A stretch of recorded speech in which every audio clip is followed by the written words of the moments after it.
Okay, good morning, everybody. Can somebody please help me check in that my sound is good? I just had to finagle some tech stuff.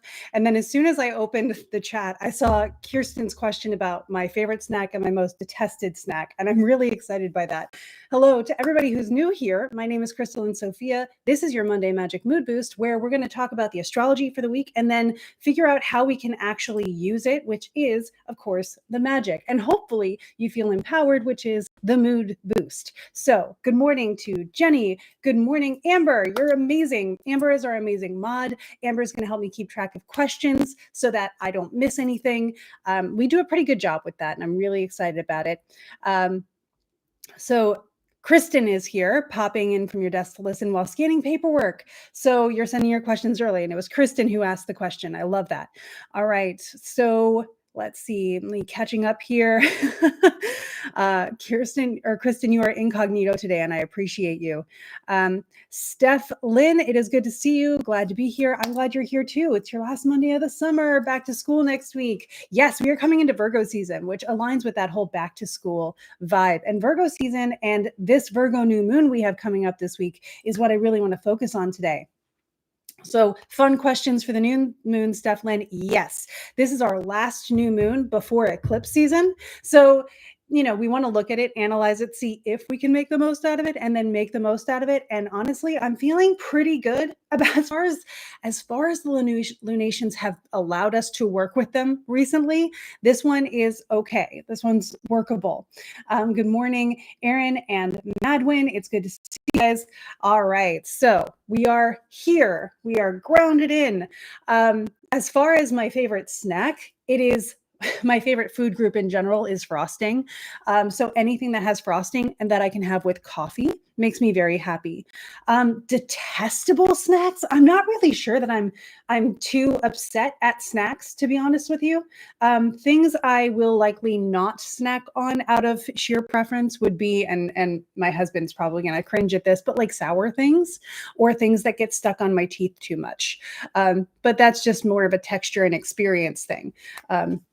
So yeah, the best combination, and like fight me on this, I don't care, is cheesecake and coffee. So cheesecake, because the consistency is basically just frosting all the way through, and I love that. Cool. And it looks like Liz is here, Chrissy is here, and Russ is here. Hey guys, good to see you. You're with perfect timing. So we're going to spend a lot of today talking about Virgo season and the Virgo new moon. So let's just generally talk about Virgo season. And then if you want, I will show you the chart and we'll go through the new moon together. And then we'll talk about some magical things to do with it. I do have a dedicated video that will be up later this week on YouTube that goes through the nitty gritty astrology of it. But for now, we can just kind of have a casual conversation and you can get both sides. The cool thing is the video on the new moon I did last week when I was sort of tuning into the energy. And now this week, I get to tune into the energy, but I'm also closer to the actual event. So I can incorporate even more of, what's actually available to us, what's actually happening. I think there may be a cheesecake flavored whipped cream in a can. Ugh. Putting that just like on a coffee. No, it's the texture and the bite, like a double stuffed Oreo when you sink your teeth into it. Amazing. But anyway, I digress. That's my Taurus sun talking. Let's get into Virgo. So Virgo is an earth sign, but the cool thing about Virgo is it's got this thing that's a little bit counterintuitive to what we would normally assign to the qualities of earth. Earth being, of course, if you want to pop some keywords in the chat, what do you think about when you think about the element of earth when we're in magic or esoterics? I'll throw some out as we go. We're thinking about grounded. We're thinking about constant. We're thinking about perhaps organized and something that is sturdy, right? You think about earth and it doesn't typically move too much, right? It is packed. It is there. It is constant. It is what we can stand on. So it's like this really good foundation. And then for every single one of our elements, we do have an element of each quality or modality, as they're known in astrology. And those modalities are cardinal, fixed, and mutable. Cardinal is the beginning of something. It's when you're on the starting line and you go. Fixed is when something is running consistently, right? It is something that is in the groove. We do this all the time. It's what we've always done, that kind of thing. And then solid and layered is a good one. Grounding, wealth, steady, unwavering. Love that. Good morning, Rita. So when we think about mutable, that's the other end of the spectrum. This is the one that's movable, changeable. And these are actually associated with the seasons. So if you think about our seasons that we have, especially when we're looking at tropical astrology and the tropical experience of the sun, or the earth going around the sun, and us witnessing that from the earth's perspective and noticing the seasonal changes in accordance with the amount of daylight the sun has. That's our solstices and our equinoxes. At our solstices, the sun has either at the Cancer solstice, the most sunlight it has throughout the year, the longest days.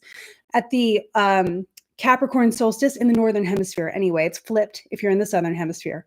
But at the Capricorn solstice, the northern hemisphere experience is the winter solstice, the shorter day of the year, the shortest day.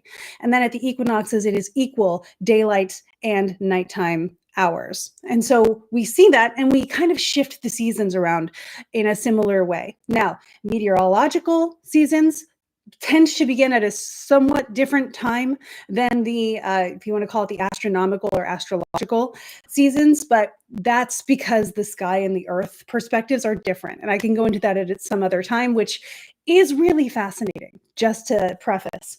So let's talk about the seasons as we experience them here on earth and how we correlate them.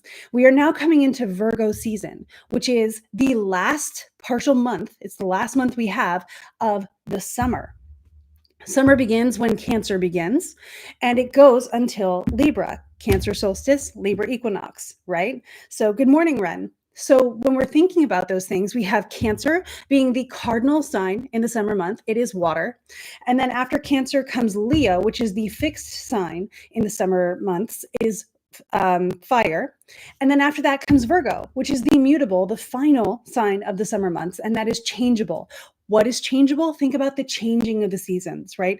It's the time when we are in transition from one season to another. This is why you're already tasting pumpkin spice, even though summer hasn't technically ended yet. We are getting ready for that transitional energy that Virgo tends to bring with it. When we think about Virgo, we start thinking, typically in a lot of cases, about the changing of the seasons. We are getting ready and preparing ourselves for the autumn energy in the northern hemisphere. And so with that, we start really transitioning ourselves. If you think about the kind of food that is ripe around this time of year or ready for harvest, it's different, right? It takes on different qualities. If you are someone who eats seasonally and you eat what is in season, you're going to start seeing different things showing up on the grocery store shelves as for what is ripe for the season. And so now we start thinking about things that are a little bit hardier because they're coming into that time of year where the air gets a little bit colder, again, in the northern hemisphere. A lot of these are going to be stereotypically northern hemisphere definitions. So with that, yeah, your kids got the Halloween decorations out yesterday. Perfect example. Erin says, I swear I can feel the seasons change, and I love that feeling. It's exciting for each season. It makes me think of in Gilmore Girls, how Lorelai can always smell snow coming. We can feel the seasons changing. I started feeling it last week, and I was like, you know what? I am ready for some colored leaves. So we do have that feeling. And for me, September and October are some of my favorite months out of the year. The trees are just beginning to change colors where Madwin is. For Hunter, you're so ready for fall this year. Me too. By the way, good morning, Hunter. So yeah, we're coming into now Virgo season, but this new moon is also at 0 degrees Virgo. So it's around the same time. I think it's like one day technically after the sun comes into Virgo. And I'm going to confirm that just so I'm not accidentally lying to you. Virgo season is on the 22nd. That's when the sun comes into Virgo. But then on the 23rd, at like 2 hours into the 23rd, just truly like, I can't do math in my head, but less than 12 hours or just a little bit more, actually. I think it's about 14 hours after the sun comes into Virgo, we have the moon catching up to make a new moon in Virgo. And so knowing that, that also means we're going to get 2 new moons in Virgo this time. The problem is, it's not much of a problem. It's a really interesting thing to take into account. We will not take advantage of that second new moon in Virgo. Why? Because it's going to be a solar eclipse. So at the same time, with the sun coming in and the moon meeting the sun at 0 degrees of Virgo, that means by the time the moon makes it all the way around again, the sun won't be out of Virgo yet. So the moon will catch up to the sun again in Virgo, and at the later degrees, they will have another new moon experience, which will be an eclipse because of how close they are to the lunar nodes. I can show you that as well when I open up the chart if you would like. So with that, I think I am ready to start jumping into the chart. How do we all feel? Let me know in the chat. I don't like to, the reason I ask is because sometimes a chart can be confusing. And so I want to make sure that I did enough explaining foundationally to give you the overview before we start getting into something that your eyes may be like, oh, that's a lot of details and I don't know what to do with it.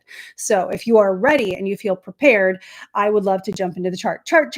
Cool. Couch. Awesome. Echo, thank you. And Erica, hi. Late summer is plum season in Western Canada. Ren, that sounds delicious. Okay, so we are going to pull up this transit event in our lovely Luna astrology program. So this is the exact new moon in Virgo. So if I take away everything that's not connected to the new moon, we'll see it here. And this is for my location, which is pretty close to DC. Fortunate for me, it makes the chart calculations really easy. And so we have 0 degrees and 23 minutes. The sun has only moved 23 minutes of a degree since coming in to Virgo. And the moon, which moves faster, has caught up. So we're seeing the first thing that we want to see here. It is the sun and the moon having a new phase in the sign of Virgo. That's where we start, right? Let's keep it super basic. So the sun and the moon are new. The moon, which in a new phase, right? We don't have a moon. We don't see it. It is being reborn. And so it is the beginning of the lunar cycle. In ancient times, and if you still kind of go with the waves of nature here, you have the beginning of the lunar cycle, which is a month. This is when the month would have traditionally begun. Now, it's not perfect because, things aren't in a perfect measurable 360-degree time span. So that led to extra days being tacked on. We have leap days. They had intercalary days back in the ancient times. And so we don't have the perfect, like the new moon happening on the first of a month and then the full moon happening halfway through and then another new moon happening on the first of the next month. That would be cool. We'd have to do a little bit more math than I'm qualified to do to make that happen. So what we're seeing is this new moon in Virgo. The Virgo energy is starting something in our lives. So that feeling of fall kind of coming in is definitely a really cool energy that we will be able to feel. Yeah, awesome. Thank you, Amber. So what we're, you're amazing. So what we're looking at here is thinking about those Virgoan qualities we said before. It's earth, but it's also mutable. And so these kind of can seem a little bit contradictory to each other in some ways, where Virgo, again, fixed, sturdy, all the things we talked about, wealth, having this movable quality. I think I associate Virgo with positions and roles and jobs like teachers and managers and organizers, because they are flexible and adaptable. And also they can create a system, which is really cool. So if you think about Virgo having those earthy qualities, right? It can get the details, but it can also catch what's coming out. There's a certain amount of strategy here that is like the strategy among the actual action. Aquarius might be the strategy from the top down, looking at it from overhead and kind of strategizing like a chess game. But Virgo is on the board and saying, okay, what do we do? So that's something that we can think about, right? If we are on the board and we see the changes happening around us, we get resourceful and we get calculated and we start then adapting and we start helping other people, creating systems, providing resources, all of those things. It can help to sometimes look at the mythology behind Virgo as well. Virgo is called the Virgin, but there are other ways we can associate Virgo. Some other deities that have been correlated to Virgo is Demeter, as in Demeter and Persephone. How interesting that as Persephone is getting ready to go back to the underworld, Demeter is preparing the harvest, right? So that's what we're thinking about right now. Ceres, Ceres is a sort of equivalent to that same Demeter kind of energy. So we're thinking about hearth and harvest deities, potentially and more primarily goddesses. And so we look at Virgo and we say, okay, so hearth and harvest kind of energy with this. Of course, we are in this time of year where that definitely seems to fit for the Northern Hemisphere season changes. That is partially and primarily by design. So, when we think about that, we are starting a new cycle that we get a whole year to work on because it's going to be from this new moon until the next new moon in Virgo. So you're starting something that gets a year of allotment of your time. So do not feel like you need to rush. Hey, Kiki, great to see you. So as we're looking at this, we do notice that like in 2 weeks, we'll probably get some kind of update on what we're starting, especially in 6 months when the sun has made it across the board to Pisces. So in Pisces season, when we get a Pisces full moon, it will be in Virgo. So we'll see the culmination of what it is that we will begin this week during this Virgo new moon. And as well, it's really important in this particular case to pay attention because this is also going to be the same sign where that solar eclipse occurs. So we really want to pay attention because we're going to get a reiteration of this. We get to kind of get 2 hints. If you think about a story, right, the story process or a story arc or an outline of a story, there's going to be 2 situations where it's almost like you get 2 calls to action, where one comes and it's like, hey, this is what we're doing. And then about a month later, you're going to get a, hey, by the way, we're really doing this. And so you will have that ability to say, oh, this is important. And then you get to figure out how you want to handle that. And of course, you have time to work on it. Even when we talk about timelines with solar eclipses, the eclipse as an event is quite the spectacle and can be considered an omen. But the eclipse as an omen in and of itself has its own timing that initiates maybe not even on the day of the eclipse. Sometimes it takes months to a year before the effects of the eclipse that it is saying, hey, this is coming, actually occur. I will talk about that more when that eclipse comes up. So please stay tuned on the next, in 2 weeks for the Pisces new moon, which will be a lunar eclipse. I will tell you the timing of that according to Ptolemy's process for it. And then 2 weeks after that, when we have our second new moon / solar eclipse in Virgo, I will tell you the timing of that. I'll teach you how to calculate it all out. It's it's math I have to be very careful with, so I know it's good, but I'll show you how it works. And then you can see why the day of an eclipse is interesting, but it's actually the timing of the eclipse that we also want to pay attention to. So when does eclipse season start? Actually, hi, Kathy.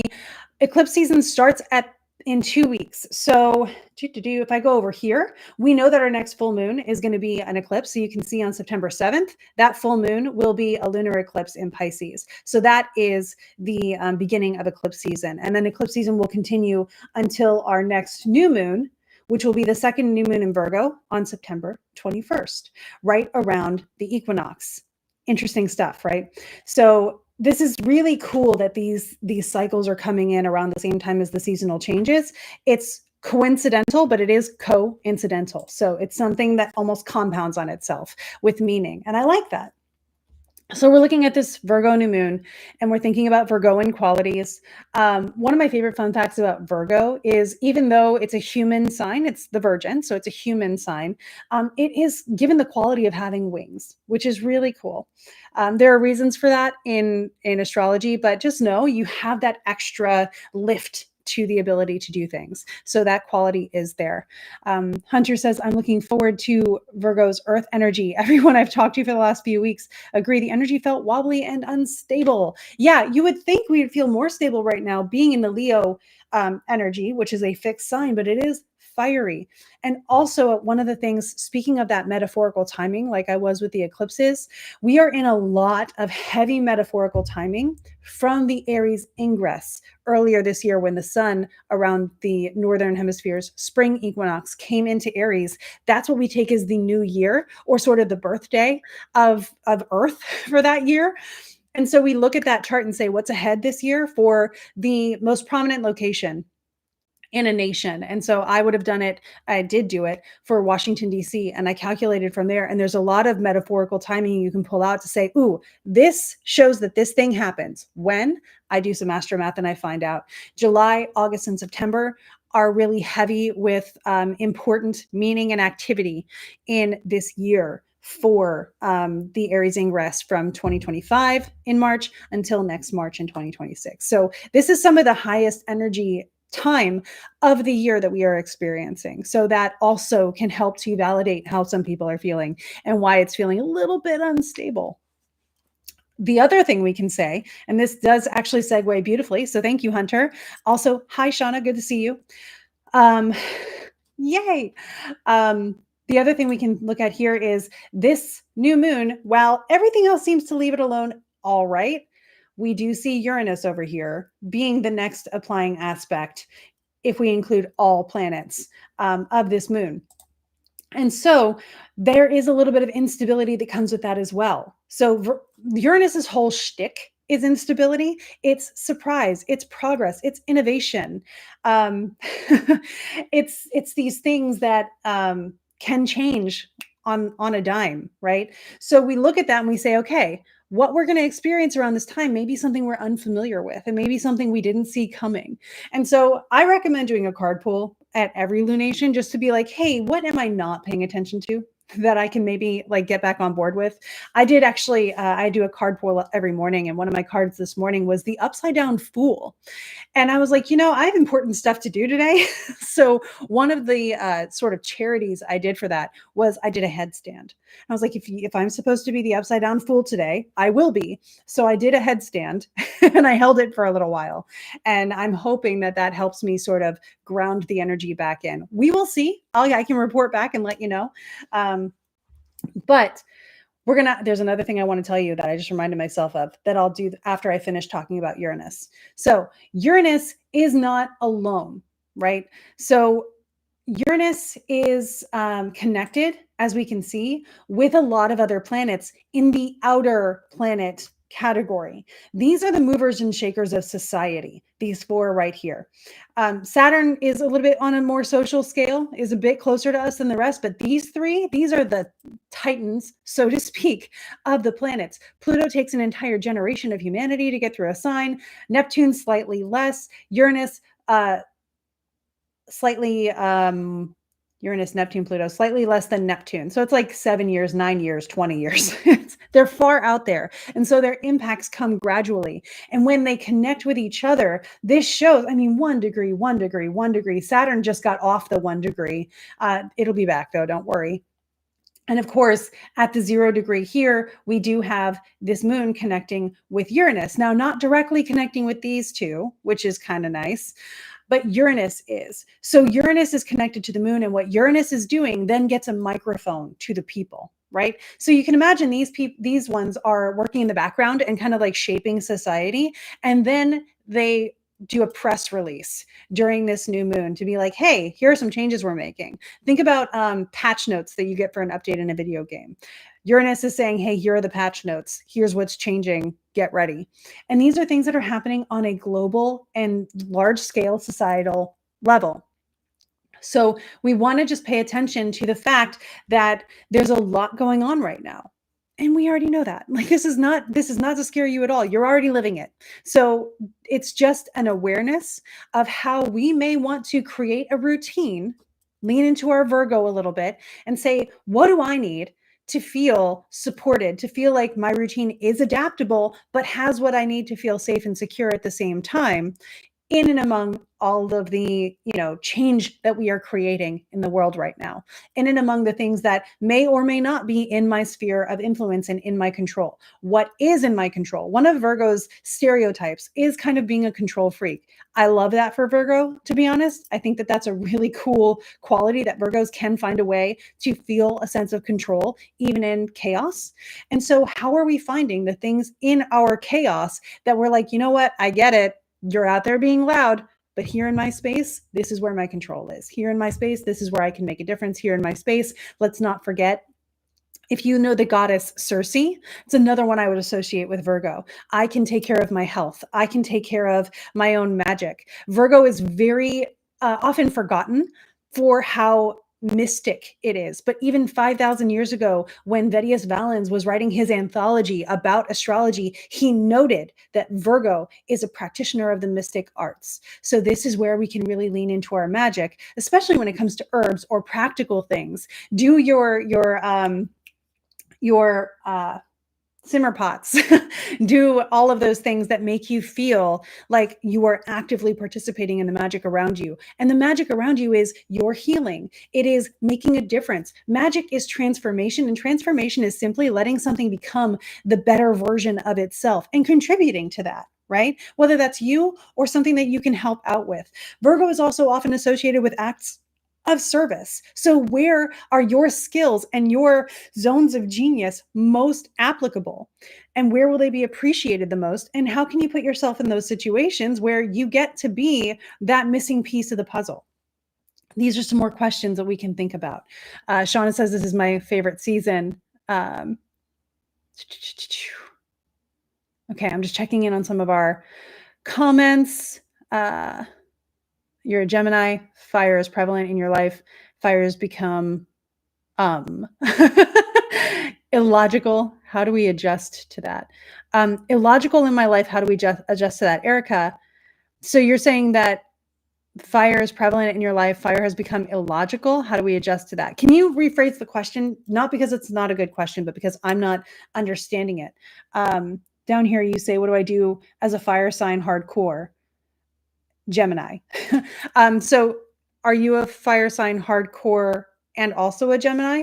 And again, if you're wondering for personal things, I do offer consultations. I can dive into your chart and say, here's how to bring some sanity back into your life. Here's how to bring some control back into your life for you individually.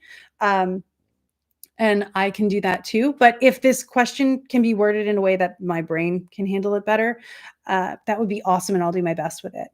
You'd be curious to look into how the US chart today compares to Germany in the 30s. Yeah, I haven't looked at that yet, Hunter.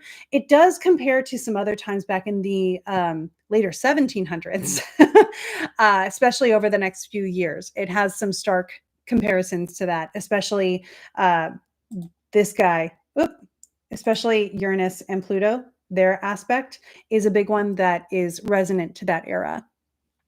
Was there any discussion about the planet parade? Oh, okay. There wasn't, Shauna, but thank you. Who wants a rant? Because I can rant about this. Cool. This is my favorite seasons for simmer pots. Yes, awesome. So let's talk. Let's talk. Okay, I'm going to bring this to you now, since it's supposed to be this week that we have the planet parade. And okay, Krista, remember your manners. No shade to anyone who is talking about the planet parade. That song is the song I have been singing since 2018, Hunter, since I've started noticing this aspect coming up. If you go back into podcast episodes of The Alchemist Inkwell, Emily and I have been singing that song on the podcast for about a year or two now. It's really funny. And then it became zeitgeist. So the planet parade. If I'm talking about what I think you're talking about, there is this claim right now that the planets will align, to quote the Hercules animated film, ever so nicely, and that they're all going to line up. And that is called the planet parade. Here's my beef. No, they're not. And this is the problem, okay? So we have Mars here, which as of right now is coming up over the horizon. Now, granted, we can't see any of these planets because the sun's up. If you look outside and you are in, my time zone or similar, if you're in the United States, it's daytime. If you're in North America, it's daytime. And so right now we can't see any of this, but let me show you a little bit about how you can actually look at a chart and find planets in the sky. So here's a really cool benefit in the rant that I'm going to show you. The AC stands for the ascendant. I know the spelling doesn't work, but AC is ascendant. Trust me on this. And so when we look at the AC, that is our eastern horizon. That's the point where we're basing off of the sunrise and the sunset. So everything is based off of those anchor points. And so it's the eastern horizon and the western horizon because the sun rises in the east and sets in the west. And so with that, we have the eastern horizon being the ascendant. Now, also because the sun is rising, and remember, the sun is in the signs and it's actually the earth turning. So what's happening is the ascendant is here, the sun is here, and it's in this constellation, right? And then the earth turns. And so what we get is throughout the day, I'm going to do this by hours. You have the sun over here, and then throughout the day, the sun in Leo will progress through the sky. Eventually, it gets up here. Eventually, it moves on and it will set later. Now, the sun is still in Leo. The planets are still in the signs they are in, but it sets over here. This is representing the rotation of the earth. It is the sun moving around the chart. So if we go back to right now, we're going to pull the sun backwards. This moves from our perspective, but really it's us moving. That's primary motion and secondary motion in astrology. We use it for some timing techniques. It gets really like, what's a good word? Fractal. And so what we have right now is Mars rising up on the horizon. Can I see him? No, because it's daylight out. Can I see Mercury, who's near the sun? No, because it's daylight out. Can I see Venus and Jupiter, who are up directly above me right now? No, because it's daylight out. Can I see the moon? Yeah, because like the moon's visible and it's close enough to us that we can still see it when the sun is out. We have that sometimes. Uranus is too far away to see without a telescope. Neptune is also too far away to see without a telescope. Saturn can be seen, but is below the descendant. So Saturn's already set for the day. And Pluto over here, too far away to be seen without a telescope. So of the 7 visible planets, which are the sun, Mercury, Venus, the moon, Mars, Jupiter, and Saturn, these guys, you could say, have sort of a parade going, right?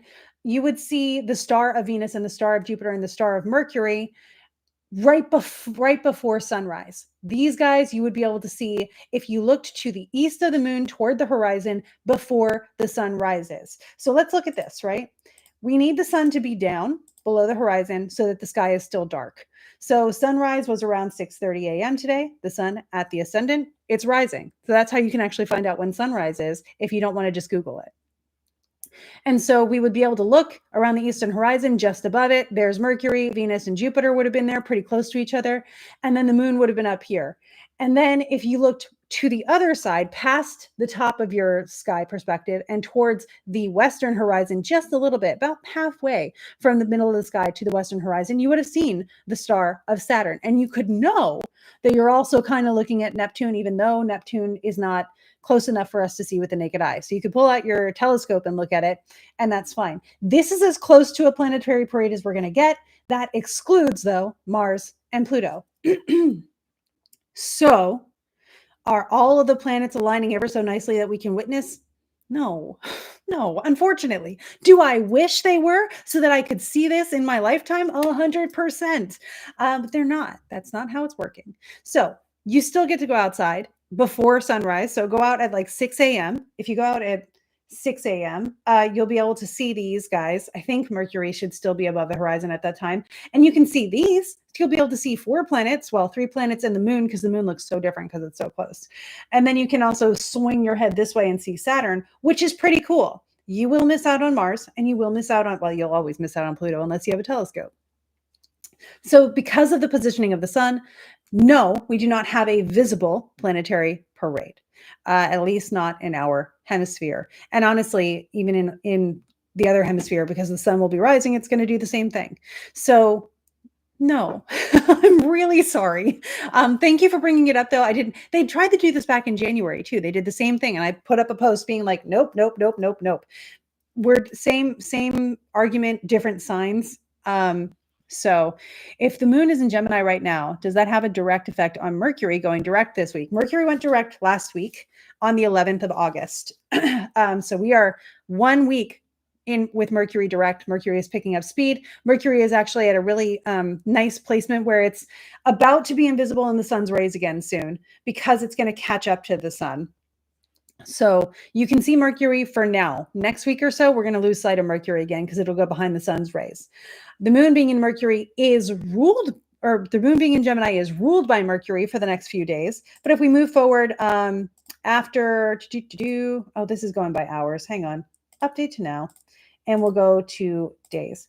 The moon spends about 2.5 days in a sign. So tomorrow, because the moon is already mostly through Mercury, the moon will be in her own sign of Cancer with the exalted Jupiter and Venus having her triplicity moment. And I love this. This is great. I like this energy a lot. She's waning, so it's not like the most magical thing, but it's nice and we can enjoy nice. It's a good time for rest. Take it if you can. But for today, because the moon is in Gemini for the next couple hours, I think the moon's actually going to get in Gemini sometime today. If we look at this, you'll see she covers 13 degrees in a day. And since it's still morning, it'll be August 18th, 3 in the afternoon today, East Coast time, that she'll get into Cancer. So while the moon is in Gemini today, Mercury does rule her. And so she looks to Mercury for like, hey, what resources do I have access to? This is like being in someone else's house and saying like, what in your fridge am I allowed to eat? And because they are seeing each other, Mercury's like, oh yeah, it's cool. You can have like all of the, I don't know, the cheesecake in the fridge if you want it. If I were that moon, I'd go for it. So that is where Mercury comes in. One of the things, as an aside, is that we always look to see who the moon is talking to next. So the next applying aspect. So the moon is at 27 degrees. We want to see who will the moon talk to next, because in one of the signs that the moon actually can see, nobody's that far ahead. It will be when the moon is in Cancer that we will see that next opportunity for a conversation. And the next conversation the moon's going to have is going to be with Saturn by square. So this morning through this afternoon, you may feel like there are some things that you got to work on. There's some stuff you want to prepare for. You're having ideas, but maybe not a lot of gumption, those kinds of things. By tomorrow, the moon will then be applying to Mars, which, malefic enclosure from this afternoon to tomorrow. We love that for the moon. When the moon is between two malefics, we call it malefic enclosure. When the moon gets past 15 degrees, she'll have benefic enclosure. So like tomorrow or the day after, we'll actually have a really good moment for the moon in benefic enclosure. I recently sent those dates to a client of mine. I was like, do stuff for this, for the thing that you're working on, because it's benefic enclosure in the moon sign with the benefics doing really well.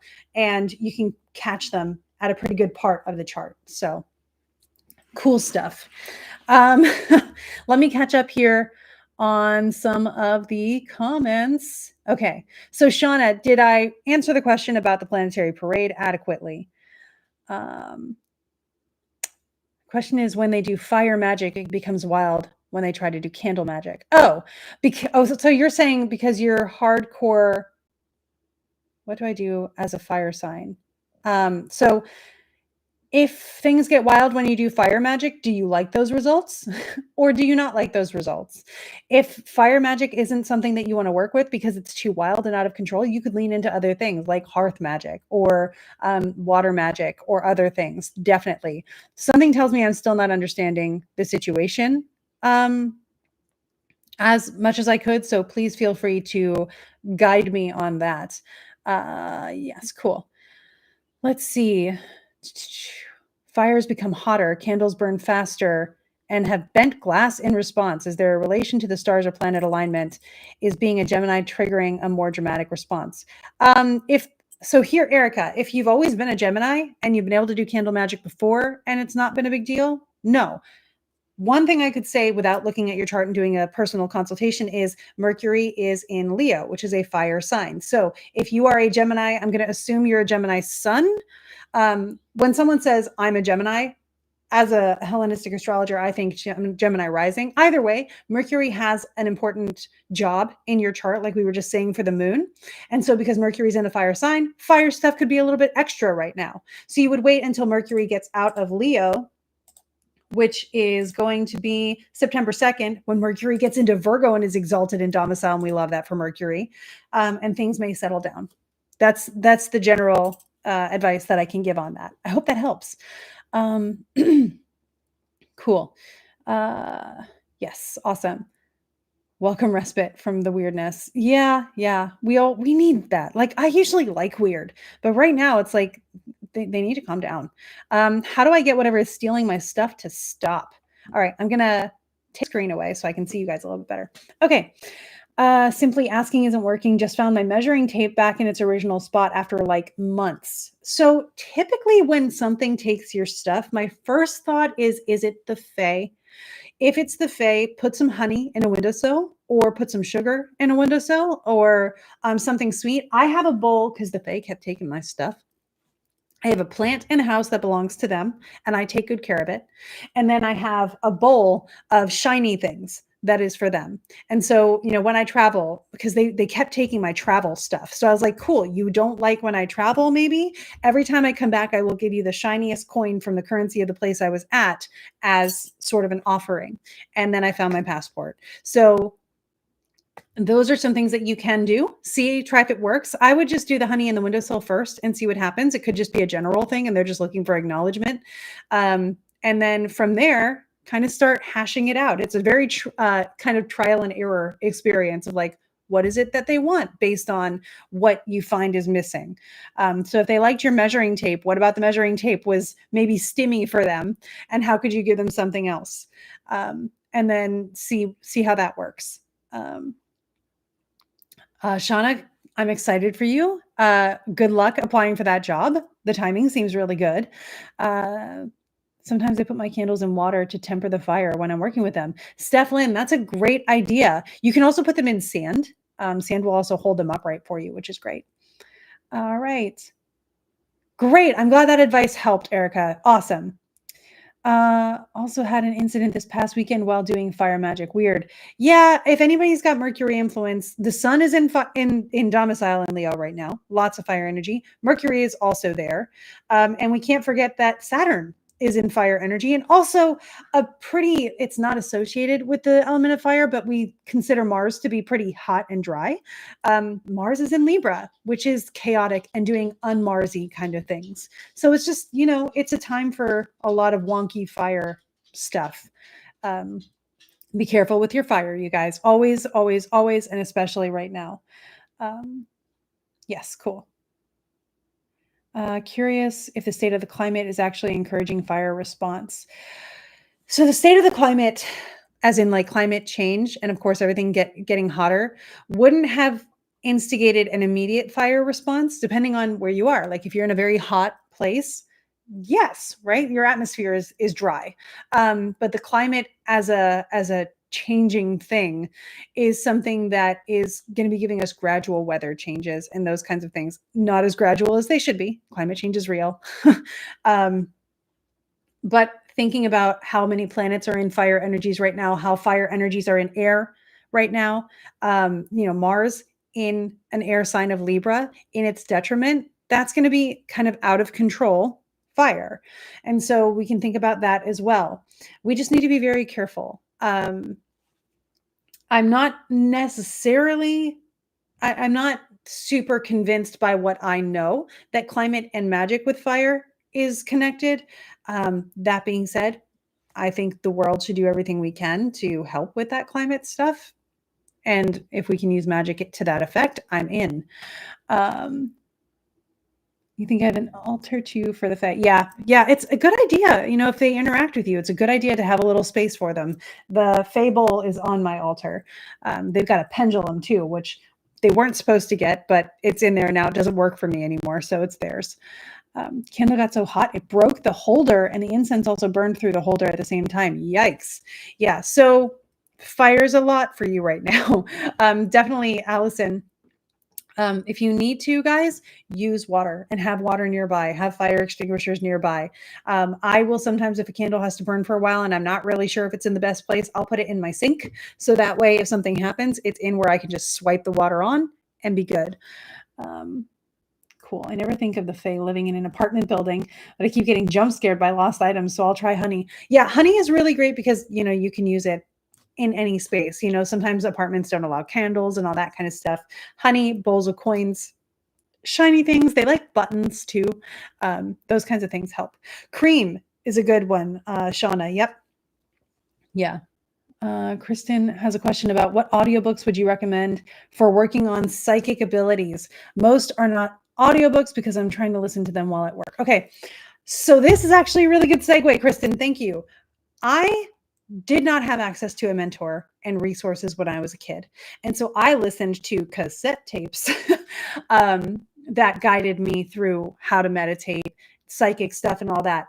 One of my primary resources was the psychic medium John Edward. You may know John Edward from the show Crossing Over, that was really popular around the new millennium. And John Edward is still going strong out there, has a lot of resources. You can follow John on TikTok and Instagram and all those things. John has his own social thing where you can learn. I teach there, but you can also learn psychic skills and things like that. As far as audiobooks, John has several books, which I believe are on audio. You would have access to those. I also like, oh, and the reason I'm bringing up John also is because we're interviewing him on the podcast this week. So you can hear more about John and his most recent upcoming book on the Alchemist Inkwell podcast this week. I'm very, very excited to be able to meet the person that was my absolute only resource to learning when I was growing up, in the time that I was growing up, where using the word psychic was basically, not good. The other thing, I think it has an audiobook. People who are in my Modern School of Ancient Wisdom, if you can let me know, was there an audiobook for this? I also really like this book. It's called Small Magics. It's very validating. It's very helpful when learning psychic stuff. It just kind of shows you how to let yourself be intuitive and magical. And then the other one I would recommend, it's over there because I'm using it for a client right now, is Burn a Black Candle. And Burn a Black Candle, I do believe, has an audiobook. So let's see. One of my guides is Faye, and I will bring a shiny object they selected to leave as an offering on my next trip. That's awesome, Madwin. Yeah, it is exciting. I'm so excited. And I really would love for this to be, one of our better, more helpful episodes. I'm so stoked. So John will be joining us. We'll be recording it today. Wish me luck, with that upside down fool and everything.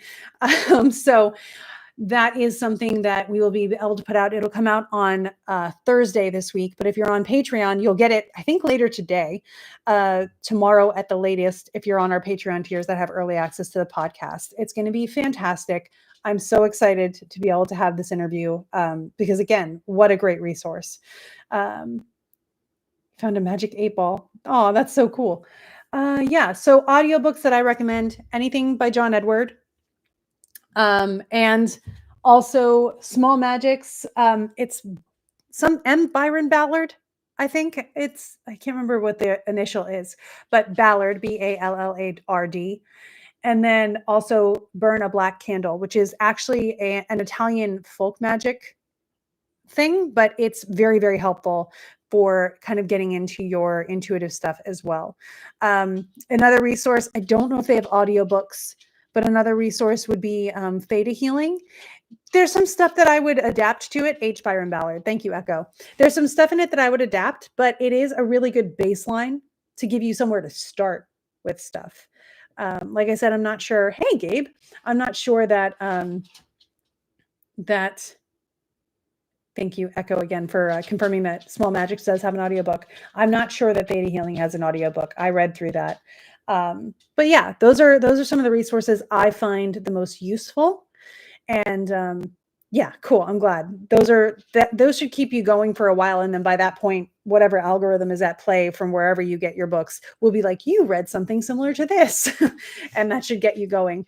Also, listen to the Alchemist Inkwell podcast because we talk about stuff like that a lot. And hopefully we can help you out with that kind of stuff as well.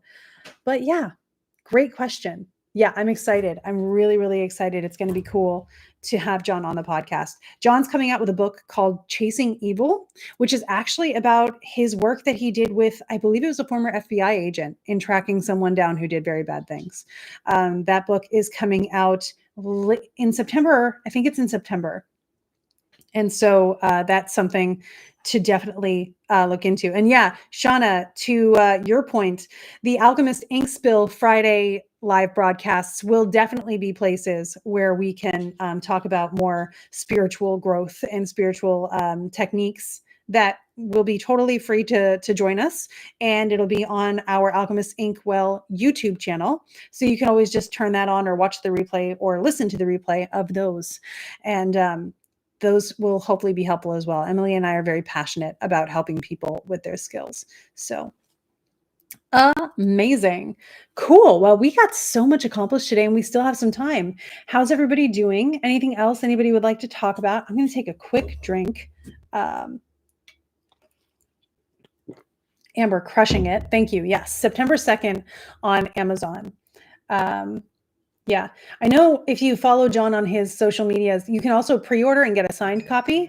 I'm going to be doing that because like my dad was really into John Edward, which is how I got into John Edward. So I want to get him a signed copy for his birthday, which is right before Christmas. So that'll be one of the gifts I get my dad for that time of year this year. And I'm really excited about it. It's one of those things where it's like, man, that's so meaningful. I love how many like boxes it checks off. But yeah, I also know John is super passionate about teaching. He always says that one of the things that he kind of gets frustrated about is if he's doing something and they don't allow him to kind of let you know how to do it, teach, give access to it, and sort of educate. His slogan is communicate, appreciate, and validate. And it's something that really, as you can see, has been an establishing value for what I've ended up doing as well. So you've been following this book, you've been considering forensic work. Yeah, I would check it out, Erica, because you can get, the forensic stuff and also the psychic stuff, which will be really, really fascinating too. I have a couple of John's books around here. One is The Infinite Quest, I know is one that he had. I think that that's one that helps as well. Yeah. Yeah, there's a lot of value there. And hopefully, like I said, this week's episode of the Alchemist Inkwell podcast, some of the questions we're going to be asking are, where did you start? Where would you recommend people start? How would you handle doubt? A lot of those things. So this will be a really helpful resource this week as well, if you're looking to help your own skills. I highly recommend, also because I really want, I want this to help John. John, I had the opportunity of talking to him a couple times, and he's one of those people that, when they say like, don't meet famous people that you actually admire. I've met famous people that I would say really affirm that statement. And I am impressed and relieved that honestly, John is a good person. And that's really been an amazing thing. Like as far as someone whose resources are good and whose character is also good and has integrity, this is one of the sources I can offer with complete confidence because I've been able to investigate it myself. And I think that that's fantastic. Where to start in the Alchemist Inkwell? New listener and not sure if I should start from the beginning or go backwards. Start from wherever you want. The Alchemist Inkwell does not have a timeline. Literally last week, we just did an episode on vibes. So you can just go through and see if there's anything that really appeals to what you're thinking about. I would put it on and then put it on random. Let it choose for you. So you can start with the most recent one or with something wherever you want to start and then put it on a random play and let the episodes do what they're going to do. Amber is recommending Seasons of a Magical Life, A Pagan Path by H. Byron Ballard. That's a cool idea as well. Just started book 4, The Stormlight Archive, the amount of activations and deja vu moments. Yeah. So Emily and I have both read a lot of Brandon Sanderson, and the character of Hoyd seems to be the muse that insists upon the books Brandon writes. And so we've noticed the energy is very high with those. Yes. Let me catch up here. Yeah, no, this is great. Audiobook, A Feral Church, A Guided Journey to Find Magic and Kinship. Yeah, so just make sure that you're, that sounds fun. Make sure that when you do look at these things, Small Magics is the one by H. Byron Ballard that I would recommend starting with. And like we said, I believe it does have an audiobook. Yeah, cool. Yeah, random play. Let them choose you. That's another cool thing. We've had so many people say that they've re-listened to something and found a message in it. So it's like cool. It's a podcast and an oracle deck at the same time. Personally, love the podcast on YouTube. It's much more fun feeling a part of the conversation. That, Shauna, is what we're going for with the Ink Spill live broadcasts. We want it to feel more like we're in the same space, and we're creating opportunities where we all can be in the same space and chilling out together. So more on that to come. Let's see. So many more. Yeah. Small Magics is such a good book. Jenny, I'm glad you agree. It's really nice. It's not judgmental. It's very accessible. I really like that about it. Yeah, cool. Nice. All right. So now we have about 5 more minutes. I hope everyone's feeling well today. Like, I know some of the energy is a little bit down today, like low, heavy. I've got like gurgles. So make sure you get all the rest you need right now. We're going through a lot as a collective, right? Like as a whole community in this world, we're going through a lot. Shauna took a PTO day. Yeah, I know a couple people who are just taking the day. I, as of 3 o'clock, will be taking the day as well, but I've got some stuff to do beforehand, which is really fun. So I'm looking forward to it, but I will be taking Advil to help get me through. Um, the episode on Mercury and money blocks is one you've rewatched a few times. Yeah, Ren. It is so I really do. I'm glad that's a helpful one. And I think that money blocks is a really great place to start because when you get through those, trust me, as someone who has to do it repeatedly, when you get through those, it unlocks a lot. It really removes a lot of pressure from things. And that can really help with allowing your intuition to have space to grow, to be perceived, and to help you out even more.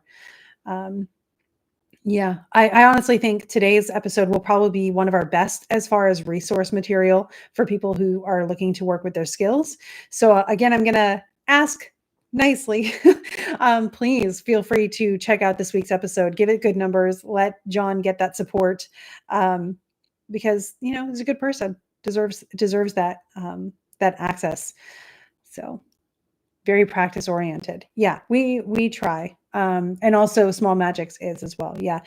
That's the other thing I like about Burn a Black Candle. Burn a Black Candle is a sort of biographical story, but also a grimoire at the same time. So you get to hear about, like, here's how I noticed this work, and here's the actual spell and what to do. And it's very open practice. Money blocks. I realized recently that I don't feel like I deserve money while others are suffering without food and housing. Yeah, yeah. That's a big one, and it's justified, right? There's a lot going on. I've had similar conversations in our household of like, I'm feeling oddly privileged even as I'm terrified of other things. And we have to lean into, okay, if I have enough here, what does that mean I can do? And go from there.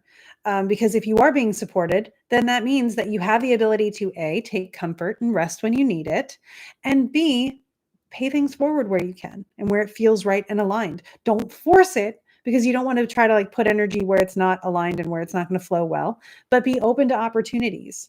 It's definitely something that can help. Yes, D. Norman. Thank you. That's what I was looking for. Thank you, Amber. Perfect. Yeah. Well, I want to thank you guys for being incredible today. I hope you have a wonderful rest of your day. We have 200 episodes of the, we need to start tracking these because we should be celebrating that. And totally we haven't paid attention. We started the podcast and we've been just going ever since. Yeah, 200 episodes. Would that make this week 201? Because that's really cool. Yay.